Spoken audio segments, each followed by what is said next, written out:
Friends, welcome to my mini blog. ఈరోజు day 8 అన్నమాట. ఈరోజు నేనైతే మార్నింగ్ ఆఫీస్కి వెళ్ళి వచ్చేసాను. ఈవినింగ్ ఇంకా మార్నింగ్ హడావిడిగా తొందరగా లేచిన అసలు నాకైతే నిద్రనే సరిపోతలేదు.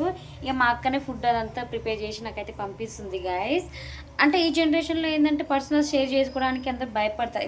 ఇప్పుడు నేను చెప్తున్నాను కదా ఫ్యామిలీ గురించి, ఇప్పుడు మా అక్క వాళ్ళ అట్లా కొందరు ఎట్లా అంటే భయపడతారు, అందరికీ తెలిస్తే ఏమవుతుందో ఏమో అని. కానీ ఎందుకు భయపడాలి? మన లైఫ్ మనం బతుకుతున్నప్పుడు ఎవరి కోసమో ఎవరినో చూసి ఎందుకు భయపడాలి గైస్? సో అలా అయితే భయపడొద్దనేసి నేనైతే ఈ వ్లాగ్స్ చేస్తున్నాను. ఎవరికి భయపడకుండా నా లైఫ్ ఏంటి అనేది నేను గ్రో చేసుకోవాలనేసి.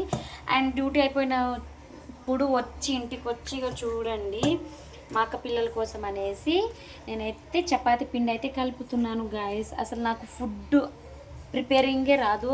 ఇక్కడికి వచ్చి అయితే అన్నీ నేర్చుకోవాల్సి వస్తుంది. అని అన్నీ నేర్చుకుంటున్నా. ఎందుకంటే రేపటి రోజు నాకు కూడా పెళ్ళయి నాకు కూడా పిల్లలు పుడతారు కదా, అప్పుడు నేను కూడా ఇవన్నీ నేర్చుకోవాలి కదా ఫ్రెండ్స్. అందుకనే చపాతీ పిండి అయితే కలుపుతున్నాను చూడండి.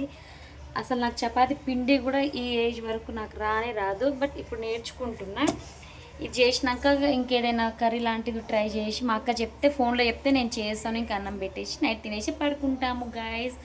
Bye bye. ఈ వీడియో మీకు నచ్చినట్లయితే లైక్ చేసి షేర్ చేసి కామెంట్ చేయండి. Bye friends.